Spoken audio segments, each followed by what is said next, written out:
This presentation is for informational purposes only and is not offered as legal or professional advice regarding any particular matter.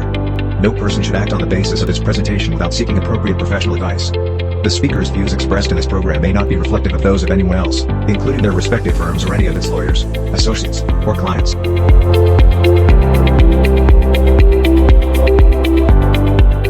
Welcome to Supercharged Supply Chain, a podcast that delves into the complex, complicated, and ever-changing world of getting product from a source to a destination with your hosts, Ron Liebman and Joseph Paris.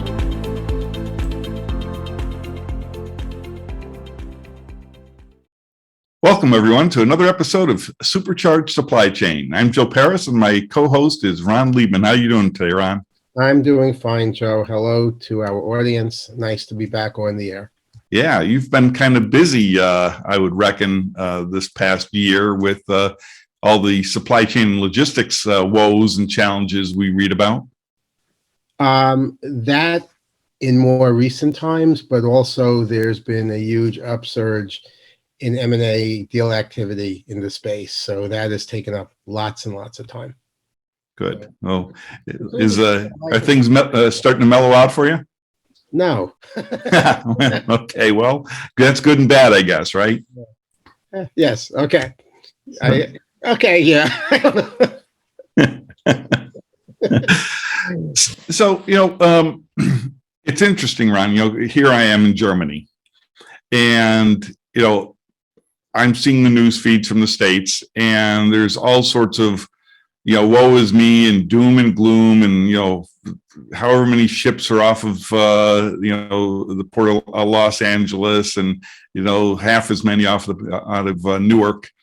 And I'll tell you what, there's no stories like that in Europe. None that I could have come across. There's still the challenges with certain materials, from the manufacturers, like the chips are coming out of Taiwan, and the automobiles that are manufactured in Europe have the same challenges as those in the States. But there's no stories of boats being backed up outside of Rotterdam or Gdansk or Hamburg or other ports. So what's the story? I think part of it is that there is more understanding of port logistics in Europe than there is here. And I've always felt that way, and I've always felt it was more important. But the second thing is, you mentioned Newark. Newark does not have a backup. Most ports do not have a backup. It's mainly LA, Long Beach, and Savannah off and on. Okay. But the real reason for LA, I feel, is how we've created these lean logistics supply chains that have decided that LA is the most logical and cheapest port of entry into the United States. So the vast majority of goods from coming west to east flow there. And it also does not have sufficient equipment. But let's also look at this. If the port is capable of taking 10 ships a day. That's just a BS number. It's not true. Okay. And those ships used to have 2,000, 4,000 containers on them. And now the port is taking 10 ships a day with 14,000. And you don't change your infrastructure. Where's that leave you? So you end up with shortages. Like the critical shortage right now is not trucking. That is a fallacy completely. If you go and you look at the highways around LA, there's lots of trucks. Chassis is where it's at. There are containers for outbound that outbound shippers can't get because there's no chassis. Similarly, folks are sitting with containers in yards, but because of the lack of chassis, they can't do exchanges and move them. And I just spoke to the senior VP of Global Logistics for a mega retailer, and that comes word from him, that I have lots of containers, I just can't do anything with them. And multiply that times the other mega retailers and the mega manufacturers, and there you find your backlog. Go ahead. But didn't I just read a report that said like there's a deficit of 70,000 truckers, truck drivers in the States, and something having to do with, drug testing and being put on probation or, blackballed or whatever it is. There has been a shortage of truckers in this country for at least the past 13 years. Okay.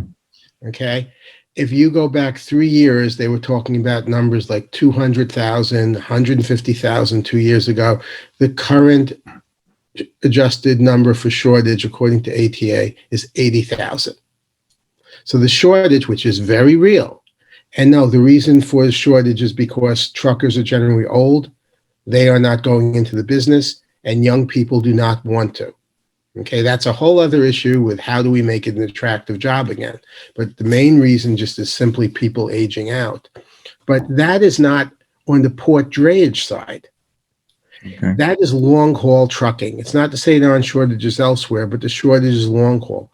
What we've had is people and politicians looking to put patches on things with very nice sound bites.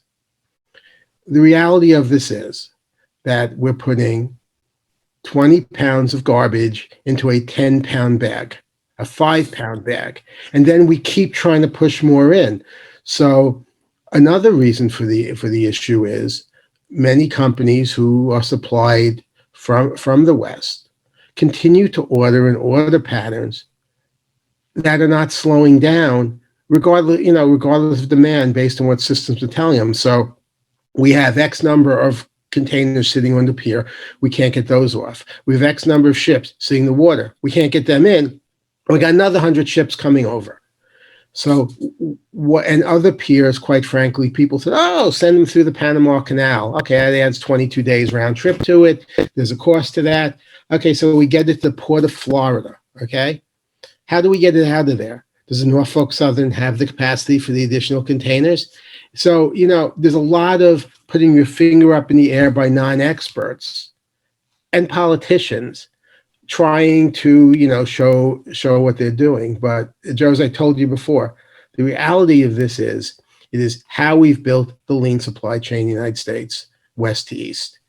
It's not happening. And albeit the volume is nowhere near the same, but it's not happening east to west. I was at a conference in upstate New York near your home several weeks ago, and someone from a major port was there, and she made the comment, we have two ships in the harbor. Everything else is being worked. It's the fact of how we've determined to do a supply chain. And one other thing that I was told by someone yesterday I'd never thought of. We don't order based on the number of ships there are. We order based on what we want and hope there's enough ships. Okay. And we order based on quasi guarantees, because steamship lines, I still call them steamship lines, as you know. Contracts with them are solid only to a point, but they don't truly guarantee bookings. Because if they guaranteed bookings to everyone, they couldn't guarantee bookings to anyone. So it's partial guarantees with a lot of what ifs. And here we are in what ifs. And it's because we need a rethinking of how we do this. We need a rethinking of, if we have 100 ships coming to the US a month, that's X capacity. The steamship lines have to properly allocate it across their customer base, or build more ships, or put more ships that they have sitting in Korea or Japan back into the trade. But it's simply, 20 pounds of crap into a 5-pound bag. Yeah, but even if you have then more ships, that just means that there's more ships waiting outside of LA, right? Right. We have to also, this really isn't about the infrastructure bill today, because we talk about that a lot, but there has to be a real investment in this country. If we are going to continue the system that we are in logistically or close to it, we need a tremendous investment on the West Coast to double, triple the size, or triple the capacity using technology to get these containers through. You could say if there's a recession, volume will drop. Okay, maybe it will, but will it ever drop back to what it was? Because things like e-commerce, and I do agree that people being home from COVID and ordering more versus going out has really caused this phenomenon of people buying from home moving faster than anyone thought. And we haven't created a system to do that. Part three, I think, get the right people in the place to handle the situation. With all due respect to the C-level people and high-ranking politicians, and whether they be, voted for or put into place, they're not logisticians. When I talk to people who are, they universally agree the wrong people are trying to solve the problem. So rather than taking the CEO of Big Co, take the traffic manager of Big Co and the fleet manager from steamship line, or take the people who are the real stakeholders who do this day in, day out, and you're going to get solutions. To take people who are basically finance ones and say, oh, let's put us in a room and we'll decide what to do. Well, you know something? I can't tell you how to, change what the Fed does. I don't know the policy because I'm a logistician. Okay? You are too. But we know how to move goods. So why are we having finance people figure out how to move goods? That is really a big issue. And that's political. So speaking of, great segue into this next question, because you say investment is necessary, and I absolutely agree. It's obvious that it's necessary. Who makes that investment? Is that a government role or is that private industry role? No one part of the is going to be able to do it on their own. I have to give it to the government, both state governments and the federal government right now, to try after generations of no one doing anything. Except mainly what they've done has failed. Their ideas in LA have been not successful, okay? And some of them actually harmful. This fee for containers held too long on ports has just flowed through the ports to the lines to the shippers. So it really isn't doing what was intended, nor could it. But government still has to be involved because these are such massive projects with massive numbers. Government has to be involved to have the money and try to help be part of the system with the Army Corps of Engineers, with their experts in finance, or making sure the money goes to where it's supposed to and that the projects are done properly. And a lot of the support work is, I believe, Army Corps of Engineers work. You need the private side because the private side has the expertise in logistics and supply chain and transportation and warehousing, whatever we want to call it, has the expertise. Also has the need and the understanding of goods flow that the government doesn't. You need unions and business to be able to work together. If we're going to continue with this kind of economy, we have to talk about longer shifts. We have to talk about how do we get some business back? Well, I hope no one takes this as anti-union, but if it's going to cost $3 an hour to do something in China, obviously it's not going to be able to be done here. So the question has to be between business and labor. How do we come to fair wages for people that allow us to manufacture here at a reasonable price where people can still live their lives, have homes, and do the things? And finally, we as consumers have to realize our prices are going to go up. All right. So we haven't talked about Mexico. I think that we have to be able to talk about Mexico. We don't have to worry about ports in Mexico. I mean, certainly Mexico has to worry about ports for their raw materials and what have you. But all we have to worry about between Mexico and the U.S. is, are the roads safe and are they there? I don't know what the answer is there. What do you think about shifting some of the burden away from Asia and, our nearest and biggest trading partners? Some people have talked about not only Mexico, but Central America as a whole. Yeah. They have a significant, population, and these would be good paying jobs for them. Right. Okay? And that's certainly, near sourcing is certainly one thing. As the auto industry, you're so involved in it. The auto industry does it big time, just outside of Laredo. Texas. You just go across the border and you see, the same people over there because they're coming through there. So I think that's a very real possibility. I think the negative to that is, since I'm playing devil's advocate here, since I do believe in that, is that you don't have political stability. So the question becomes, if we as a country make an investment in a Latin American country, how do we know what the money is really going to be used for? And we can't control it anymore. So, and secondly, if companies make individual investments in the countries below, Costa Rica, who don't have a history of this kind of manufacturing and distribution work, what is the startup time, the training time and such? Maybe this is a 30-year from now possibility and we should start now, but it's not an overnight one. I agree with you that Mexico has enough areas that know how to do this stuff that it's the most logical starting point. Yeah. And, to your point about, instability in, Central America and certainly Mexico too has its challenges. I don't know that it's any more stable in Asia.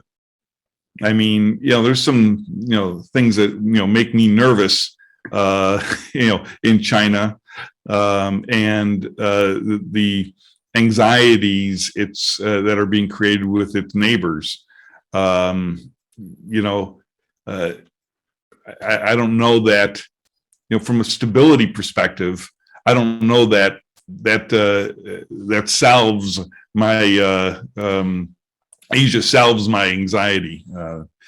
But you're right about one thing. It is going to take years. So here we are right now. What is it? 2021, right? Going on to 2022. We have all these challenges in the supply chain, and in logistics. We're talking about some major investment. That major investment is going to take some time, to plan, to do before it gets online.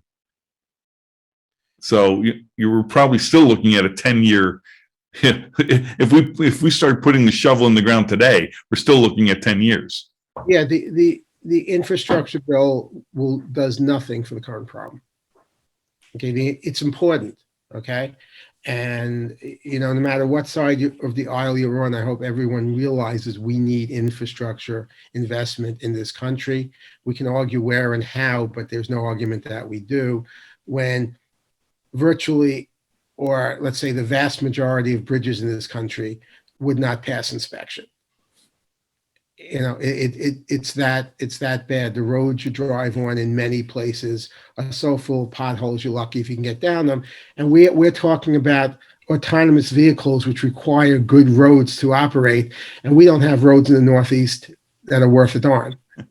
Okay. So, it's a big thing. As I said, it comes back to government, industry, unions of people who represent workers, and consumers taking a different attitude than Americans have. Europeans kind of have that attitude. You could talk about, and we have, issues with Europe, but they don't have, it seems to me, the same expectations of instantaneous anything you want. Well, that's in all fairness, everything in Europe takes twice as long and costs twice as much. Right. Well, the cost twice as much isn't so good, but the reality, it all comes back to how we want to build the supply chain.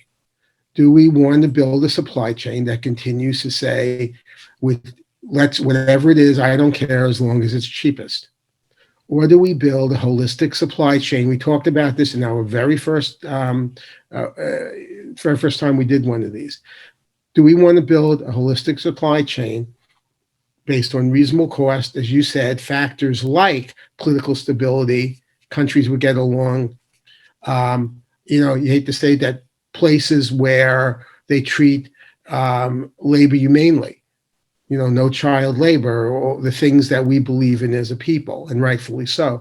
Do we, what do we want to build? Some people write and say we'll never get out of China completely. Okay, probably true.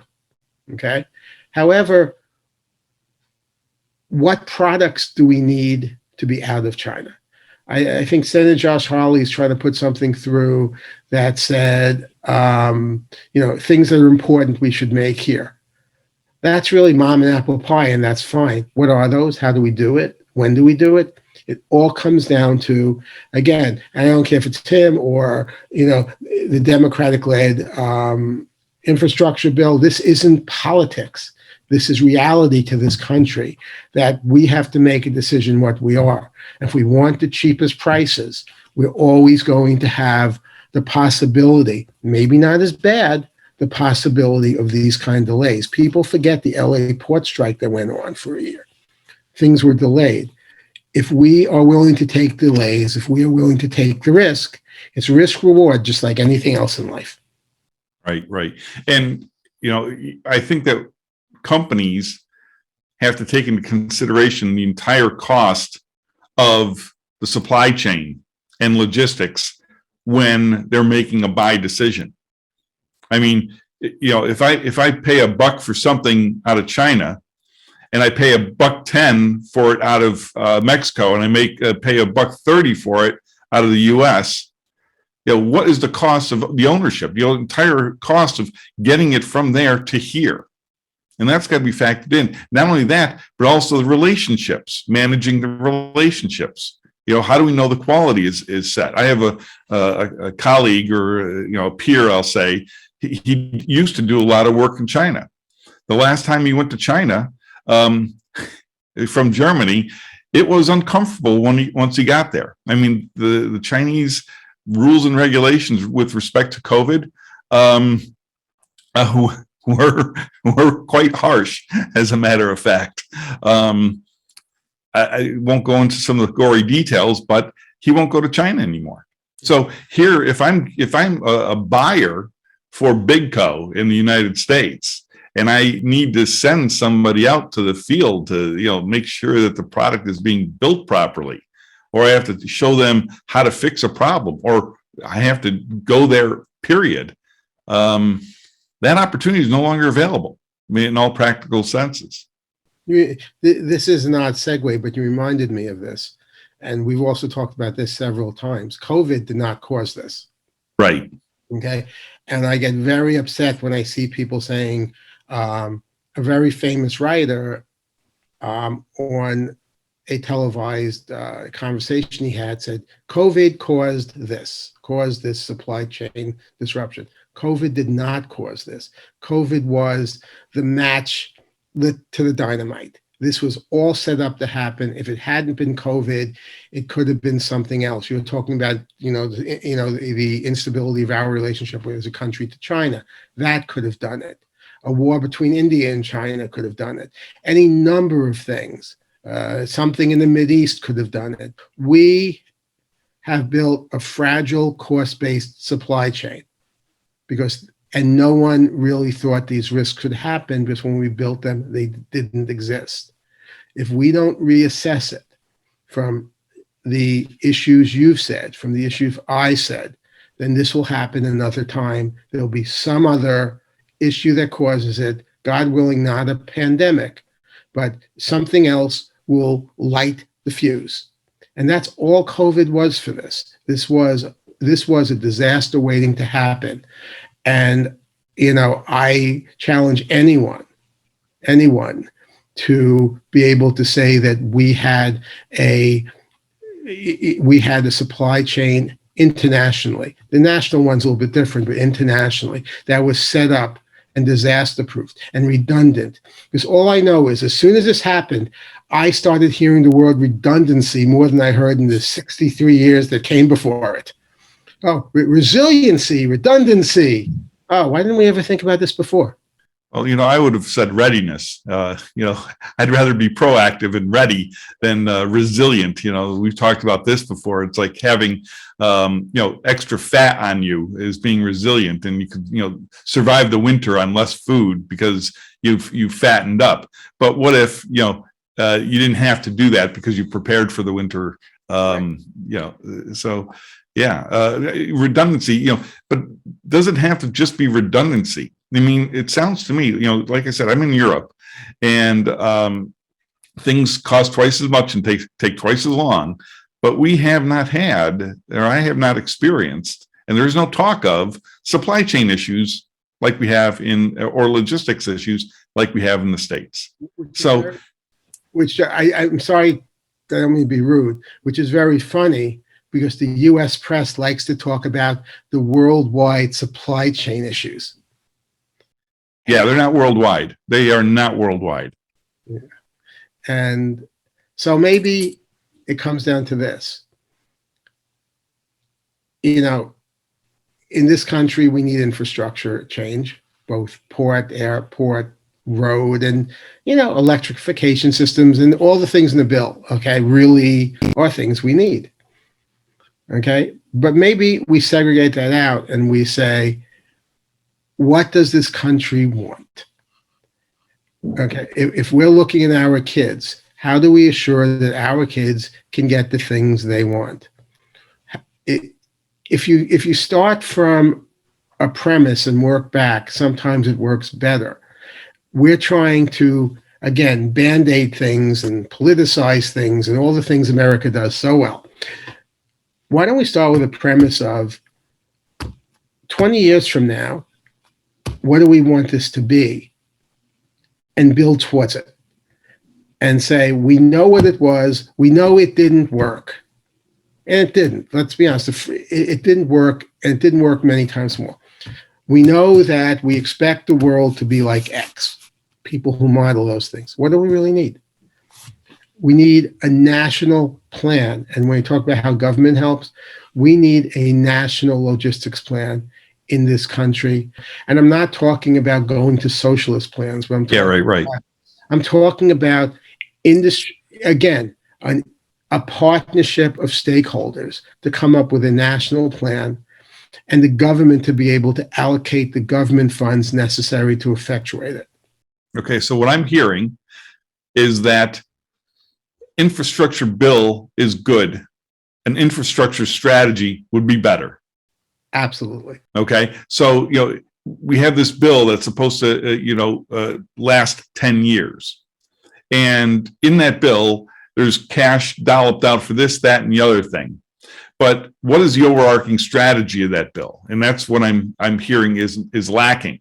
It's like, what do we need as a country? And I wonder, the difference between wants and needs. All right, not to get too philosophical or split hairs or whatnot, but if we start talking about wants, we're going to have conflicting wants, and we'll never get a strategy. We want to have redundancy. We want to have robustness. We want to have modernization. We don't want to spend money. Okay, those two things are in conflict with one another. And by the way, somebody pays the party. Somebody's going to have to pick up the check, and that check is going to have to be distributed between consumers, businesses, government, aka the taxpayer, you and I. So everybody's going to end up paying a toll in order to have the things that we need in a timely fashion. And I think, to tie it all together, the infrastructure bill is a list of wants. It doesn't say how we're going to spend the money. It says we're allocating, for the most part, allocating X billion for this, and X billion for that, and X billion for the other thing. Now we need planners and logisticians and academics and the government to figure out how to best use that money, or quite frankly, we'll throw it away like we throw away the money on so many other things. Yeah. Well, hopefully some wise people are in charge of orchestrating this whole thing. What are you doing for the next 10 years? What am I doing for the next 10 minutes? I don't know. I'm lucky if I know what I'm doing for the next 10 minutes. So Good. I'm hopefully retiring at some point. So. You can't do that. So the good news is, someday if you do retire, maybe we'll be able to get more of these shows out there, because I think that there's some good conversations that we have, and I think that people need to hear them. I think so too. This was fun too. Yeah, thanks. All right, Ron. Well, thanks a lot. And everybody else out there in Cyberland, thank you for joining us at Supercharged Supply Chain. Thank you for tuning in. You've been listening to another edition of Supercharged Supply Chain with your hosts, Ron Liebman and Joseph Paris.